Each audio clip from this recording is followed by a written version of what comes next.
por favor, não pule esse vídeo. Não pule esse vídeo. Não pule esse vídeo, porque você aí que está assistindo esse vídeo, você pode ajudar uma pessoa. Gente, eu vim falar com vocês aqui hoje, é muito importante. Por favor, não pule esse vídeo. Primeiramente, o meu nome é Ryan. Eu tenho 25 anos, moro em Fortaleza, Ceará. Gente, eu vim contar a minha história, uma história horrível que aconteceu comigo aqui nessa cidade de Fortaleza. Meu nome é Ryan, como já falei pra vocês, tenho 25 anos. Eu fui preso por um crime que eu não cometi. Eu passei 1 ano e 2 meses preso, e essa época foi uma época que acabou com o meu psicológico. Saí do presídio totalmente traumatizado. Eu fui preso por um crime que eu não cometi. Na época que aconteceu foi em 2017. Eu estava morando com meu pai, passando uma época com meu pai. Porque lá ele morava na casa de trás, na frente de uma oficina, ao qual eu estava passando uma temporada lá enquanto eu conseguia um trabalho com a minha ex. Então nessa época eu estava dormindo muito mal, porque era uma cama de solteiro para nós dois, e muitas das vezes pela madrugada eu até caía no chão por conta da cama ser pequena. Eu sou uma pessoa bastante grande e alta, então não dava certo a gente dormir junto. Acordava com muito sono pela manhã. Então nessa manhã, em 2017, eu acordei aí com sono, tendo um pesadelo ainda, né? Tive um pesadelo horrível, acordei pela manhã, mal dormido. Então eu fui deixar a minha ex no trabalho dela. Chegando no trabalho dela, eu entreguei o celular e disse: qualquer coisa você me liga. Então eu saí dali e fui diretamente para a casa da minha mãe de bicicleta.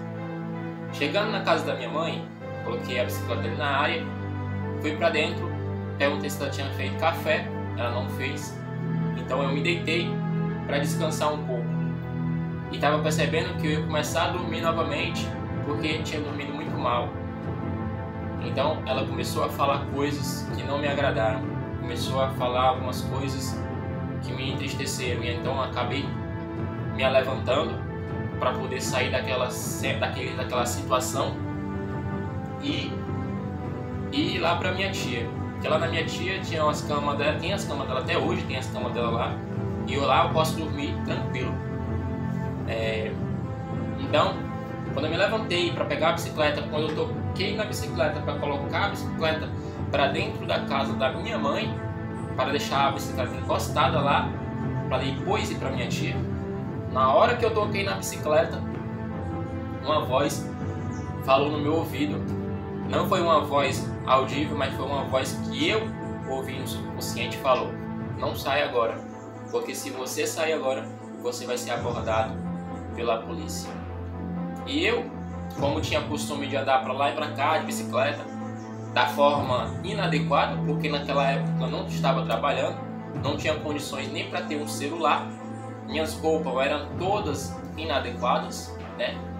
Roupas inadequadas. Meu cabelo estava grande, eu estava muito magro, porque a pessoa que eu estava convivendo naquela época estava tendo muito desentendimento, não era um relacionamento saudável. Então eu acabei emagrecendo muito, usava boné, usava roupa inadequada. Então naquele dia que eu saí, eu coloquei a bicicleta para dentro. Após colocar a bicicleta para dentro, eu saí. Quando eu saí, que eu atravessei a rua, que eu cheguei na metade da rua, as pessoas que me conhecem sabem onde é a rua, eu avistei um homem com uma pistola na mão, nervoso, procurando alguém. Quando eu me deparei com aquela situação, eu levei um susto muito grande, e ele percebeu o susto que eu levei. Pelo susto que eu levei, ele, por ser policial, naquele momento eu não sabia que ele era um policial, eu fiquei com medo, achando que era um assalto ou uma tentativa de homicídio. Eu me assustei e ele percebeu. Ele percebendo, ele me obrigou a ir para perto dele com a pistola apontada para mim. Então ele me pegou pela gola e estava me arrastando, apontando a arma para mim, eu perguntando o que é que estava acontecendo, o que foi que eu fiz, o que é que está acontecendo, se era uma abordagem, se ele era policial. Então ele falou que era uma abordagem. Então nós fomos para outra rua, ele me arrastando. Chegando lá, ele foi falando assim: olha, gente, o que foi que eu encontrei ali? Eu não estava entendendo o que estava acontecendo, sendo que ele estava falando de uma pessoa que talvez tenha fugido, que não tenha sido eu. Foi isso que eu pensei. Vai chegando lá, tinha um policial na minha frente e 2 dos meus lados. E eu falei: o que está acontecendo? Sorrindo, eu estava sorrindo, porque eu estava pensando que aquilo dali não tinha nada a ver comigo. E eles disseram: por que tu tá rindo? Para de rir. Se tu não parar de rir, nós vamos quebrar teu dente de um soco.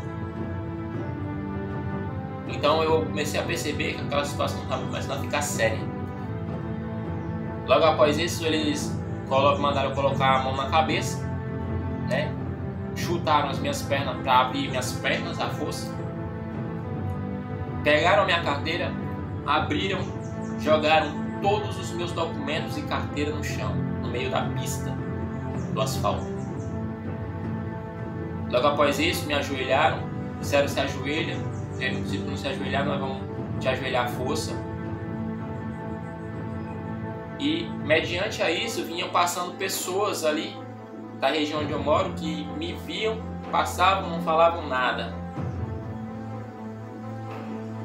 Nesse momento eu olhei para frente, tinha um policial lá na frente falando com uma pessoa dentro do carro, que provavelmente, não sei eu, mas seria a vítima ao qual passou, que foi cometido crime contra ela.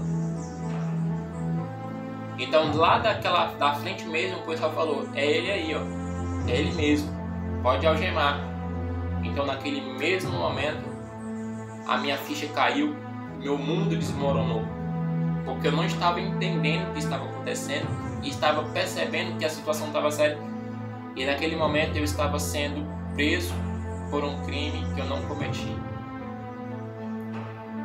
Logo após isso, me colocaram em cima da calçada, começaram a me ameaçar, dizendo: onde é que está o som? E eu dizendo: não sei que som é esse, não fui eu que cometi esse crime, eu não tenho nada a ver com esse crime. E eles falaram: fala onde é que está o som, porque se tu não falar, tu vai apanhar, se tu não falar, tu vai apanhar. Eles me mostrando a arma, colocando uma arma na minha cara, eu não sei que arma era essa, sendo que era uma arma que eles tinham pegado com esse de menor, dentro da casa do de menor.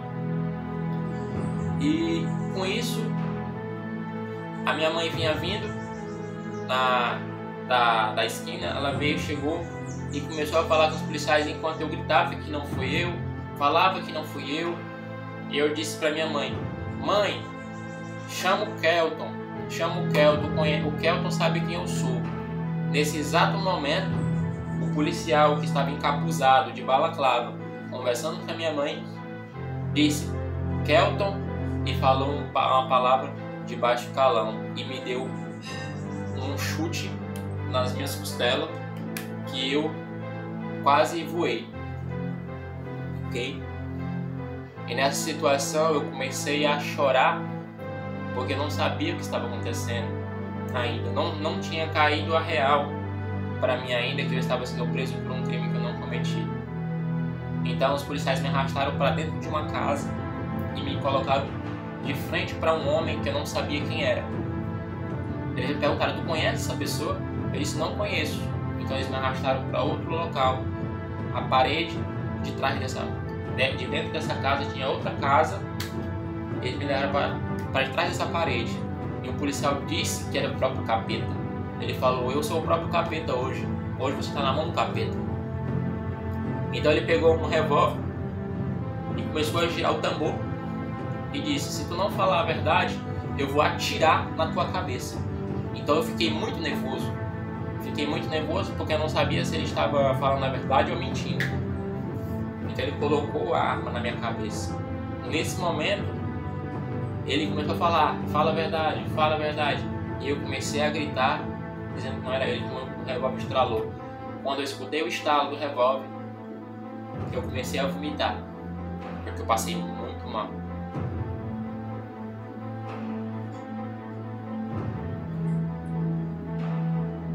Então ele apertou mais uma vez e continuou me assustando e me afrontando como se tivesse sido eu.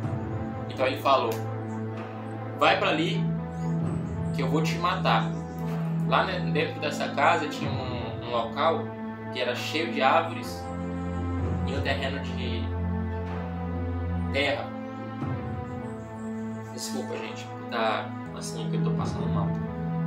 Essa situação, ela me causou crise de pânico intensa. Perdão, gente.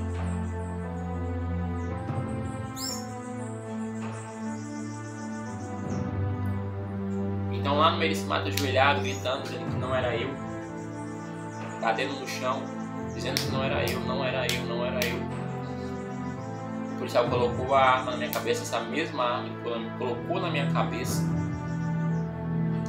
Então ele perguntou: fala logo a verdade, onde é que está o som? Então eu escutei um papo e tudo clareou, ficou tudo claro na minha vista, ficou tudo branco. Então eu senti aquele cheiro de pólvora e eu comecei a gritar mais ainda, dizendo que não era eu. E eu percebi que ele tinha efetuado um disparo perto do meu rosto para me causar terror, para que eu viesse falar uma verdade que eu não tinha. Então ele me arrastou do chão, saiu me arrastando do chão. Nesse momento ele foi me levando. Quando os outros policiais me viram, começaram a me chamar de palavras de baixo calão, me chamaram de todo tipo de palavra ruim, que eu não era. Então nesse momento eu vi uma pessoa que eu via aqui e acolá, eu falava com ela: oi, tudo bem? Essa pessoa, eu disse: fala para eles não fazer isso, fala para eles que eu não cometi esse crime. Mas essa pessoa fechou o rosto, virou as costas e saiu. Gente, foi muito ruim. Logo após esse momento, eles colocaram uma algema em mim, me levaram lá para fora e foi o último momento que eu vi a minha mãe. Falei para minha mãe: mãe, não foi eu que cometi esse crime. Eu não tenho nada a ver com esse crime. Então a minha mãe falou: não se preocupa, Deus é contigo. Então o policial me arrastou, abriu o fundo da viatura e me jogou lá dentro. Quando eu cheguei dentro dessa viatura, tinha um rapaz de menor dentro da viatura. Esse rapaz, eu não tinha intimidade com ele, mas já tinha visto ele algumas vezes de vista, porque ele morava na mesma rua que o meu pai mora, um pouco mais para baixo. Então eu via ele, desde criancinha eu via ele, mas não tinha intimidade com ele. Então ele começou a falar: não fica assim não chora não, cara. Eles vão saber que não foi tu. Se não foi tu, eles vão saber. E começou a querer me consolar por aquela situação que eu estava passando horrível. Então chegou um policial na borda do vidro e perguntou para esse de menor sobre uma pessoa que estava lá dentro dessa casa, como se esse menor estivesse apontando uns e outros sem saber de nada. Então o policial falou: foi aquela pessoa que está lá dentro também que cometeu? Se tu falar a verdade, nós vamos te soltar. Já falei pra tu, se tu falar, nós vamos te soltar. Então eu fiquei muito triste, chorando naquele momento. Se passou mais alguns 10 minutos. Então todos os policiais entraram nas viatura da Força Tática. E naquele ano, 2017, aquela operação que estava acontecendo atrás dos bandidos que cometeram esse crime contra essa vítima era a Força Tática. Então fomos diretamente para o corpo de delito, né? Chegando lá, claramente nós sabemos que eles negligenciam, né? Que os policiais fazem a cabeça deles, e os policiais já falam para nós que se a gente falar que eles bateram na gente, a gente vai apanhar mais ainda. Sendo que eu tinha sido ameaçado pelos próprios policiais que ia ser levado para um terreno baldio e ser assassinado, né? Se eu não falasse a verdade. Então fomos lá pro corpo de delito, o legista, não sei como é que fala o nome dessa pessoa, olhou nossos corpos, meu corpo, o corpo daquele de menor, e anotou lá nos papéis. Nesse momento eu fui para uma salinha, pedi para ligar para minha mãe, pedi um policial, o único policial que estava falando, sendo uma pessoa gentil, né? Eu disse: policial, por gentileza, eu posso fazer uma ligação para minha mãe? Ele disse: pode, mas seja rápido. Ele me deu o celular dele, eu liguei para minha mãe e falei: mãe, a gente continua no vídeo, né? Perdão pela qualidade de imagem, eu estou gravando pelo celular, não tenho uma câmera digital de última geração, mas estou fazendo aqui o vídeo. Continuando onde eu parei, naquele momento eu pedi o celular dele, ele me cedeu o celular para fazer a ligação, eu liguei para minha mãe, disse que ela tinha que ir até onde eu estava para a gente poder falar o que ia acontecer. Mas aconteceu que não adiantou de nada, porque depois que eu liguei, eles já me tinham me tirado de lá. Me pegaram o de menor, colocaram dentro da viatura. Dentro de lá de dentro do corpo de delito, nós fomos levados diretamente para a delegacia do de menor. Lá na delegacia do de menor, nós ficamos lá um tempo algemado numa pedra, eu, o de menor do meu lado, e lá ficavam chegando pessoas que tinham realmente cometido o crime, e ficava aquele bate-boca de pessoas envolvidas, de etc, etc. Enquanto os policiais falavam que estavam aguardando as vítimas chegarem para poder fazer o reconhecimento dos indivíduos que tinham cometido o crime, que no caso era eu, o de menor, né? Sendo que nesse vídeo eu esqueci de mencionar que tinha também um de maior, mas esse de maior não tinha também nada a ver, porque esse de maior ele estava utilizando uma tornozeleira de um crime também que ele já tinha cometido, e lá na frente o juiz pediu o registro de GPS da tornozeleira por onde é que ele andou no dia que foi cometido o crime, e ele não tinha nada a ver, ele estava em outro local. Mas com tudo isso, o policial ficava vindo e dizendo: ó, chegou uma vítima, já chegou outra vítima, as vítimas te reconheceram tua foto. Outra coisa muito importante também, que eu me lembro, que os policiais falavam: os vídeos reconheceram vocês, os vídeos pegam vocês perfeitamente. Falava de mim, como se eu tivesse com uma arma assaltando pessoas, porque esse assalto foi cometido dentro de uma oficina, certo? E eles falaram que as câmeras de segurança pegaram o meu rosto, o rosto de menor e o rosto de maior, sendo que depois, na mesa do juiz, dentro do advogado, como advogado, nunca se ouviu falar em vídeo nenhum, que provavelmente, não julgando, eles possam ter apagado esse vídeo, né? Porque provavelmente, com certeza, teria detalhes nesse vídeo que mostraria claramente que não sou eu. Que depois de um tempo, eu fui saber que essa pessoa que tinha realmente cometido esse crime tinha as aparências parecidas com as minhas. Então, lá dentro eles me pegaram primeiramente de menor, né, para falar, para ser ouvido, e depois voltou.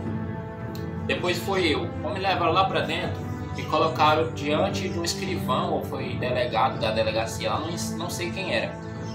Só sei que eu falei, pelo amor de Deus, não deixe eles me incriminar, não cometi esse crime. E ele, com aquela risada irônica, brincou com a minha cara, né? Tava nem aí.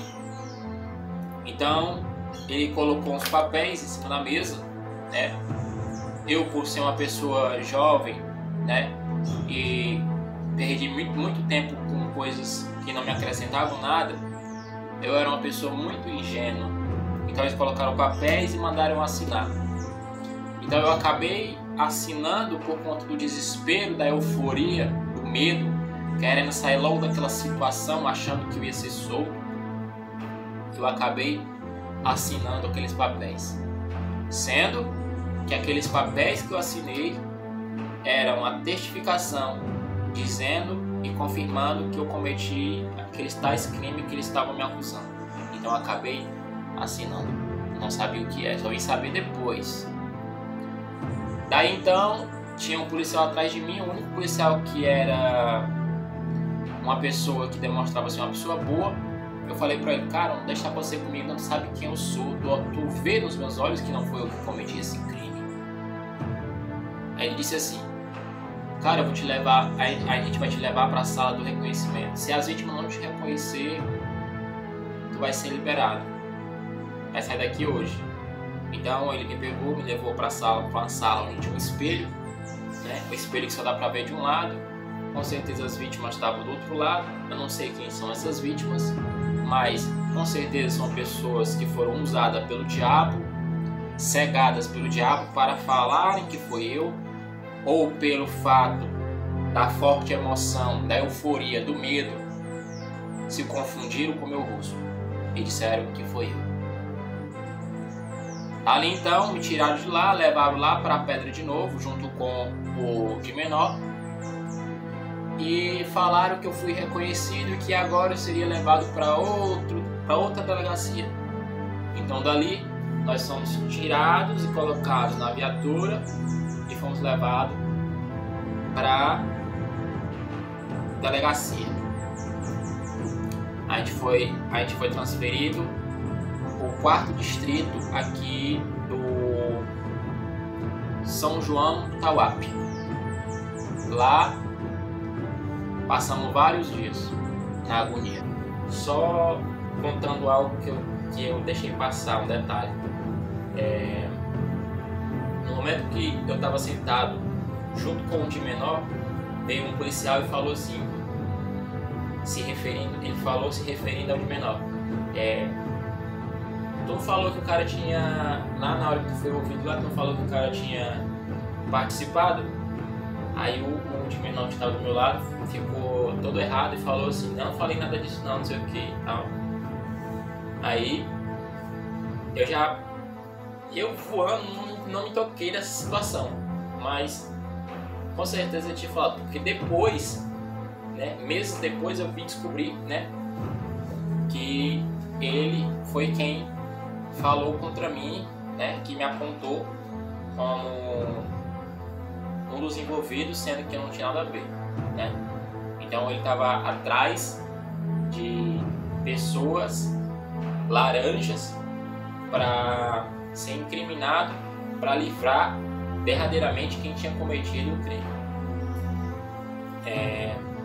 Então, depois dali, nós fomos levados para a delegacia. Chegando na delegacia, o delegado não olhou nem para nossa cara, né, para o nosso rosto, e disse: pode levar lá para a cela lá. Então, os policiais levaram a gente lá para a cela. Chegando naquela cela de delegacia, totalmente sujo, um chão frio, uma coisa horrível, né? Sendo que isso aconteceu no dia 27, se eu não me engano, de 2017. Estávamos prontos para chegar na virada de ano, né? Foi uma armadilha do diabo preparada contra a minha vida.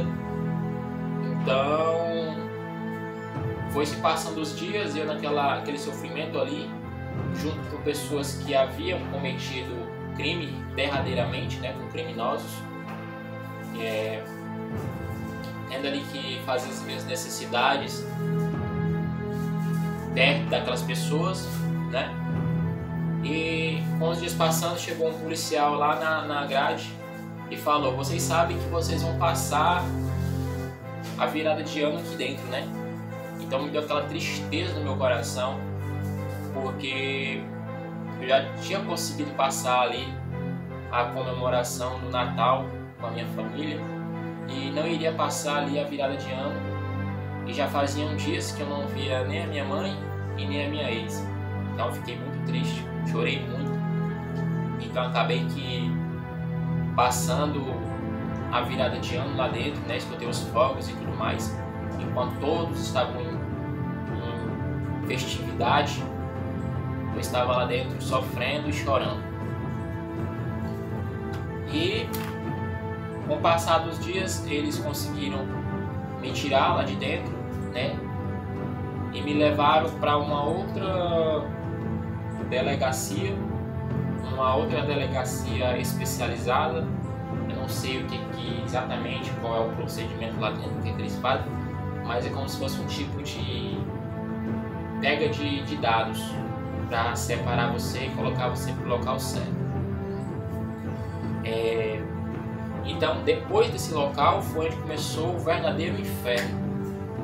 Só que essa parte do vídeo eu vou deixar para uma segunda parte, vou deixar aqui embaixo na descrição desse vídeo a segunda parte desse vídeo, porque é muito importante que você assista esse vídeo não somente para me ajudar na situação da minha vida, mas também para que isso não venha a acontecer com você que está assistindo esse vídeo e nem com um dos seus familiares, e muito menos com um filho ou a filha sua, sabe?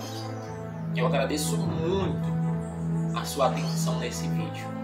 Eu sei que a qualidade do vídeo não é muito boa, mas a informação que tem nesse vídeo é muito boa, vai ajudar muito a sua atenção aqui.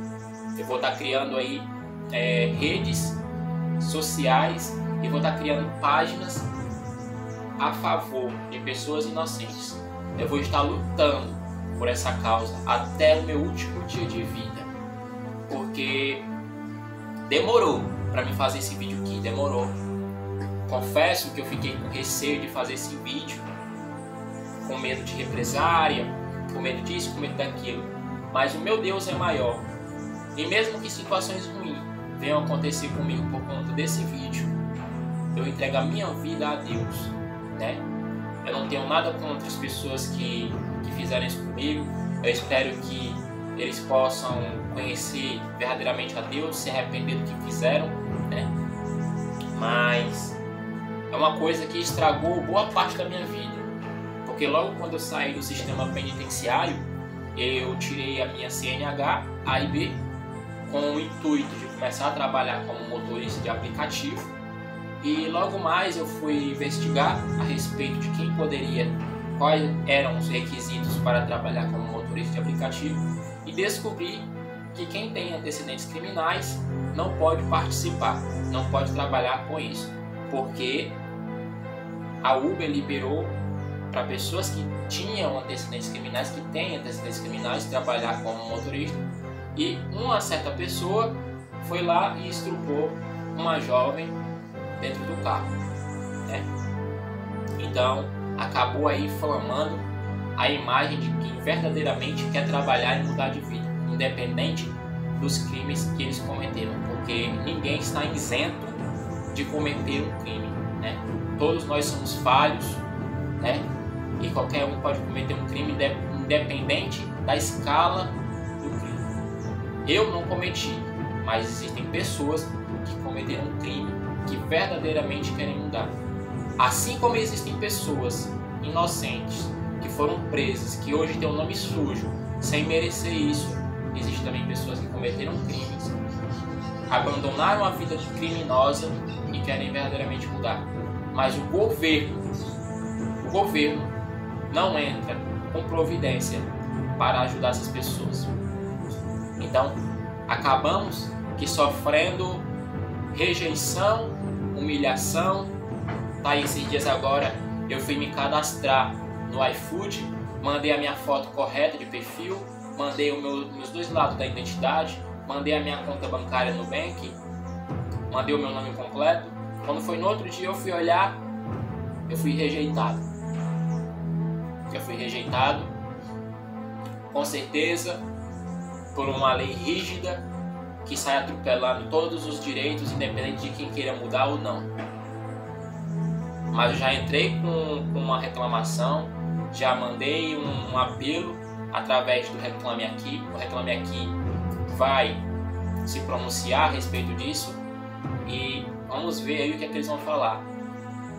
Eu, pessoalmente, vejo que o sistema investigativo do Brasil é um sistema investigativo pobre, porque ninguém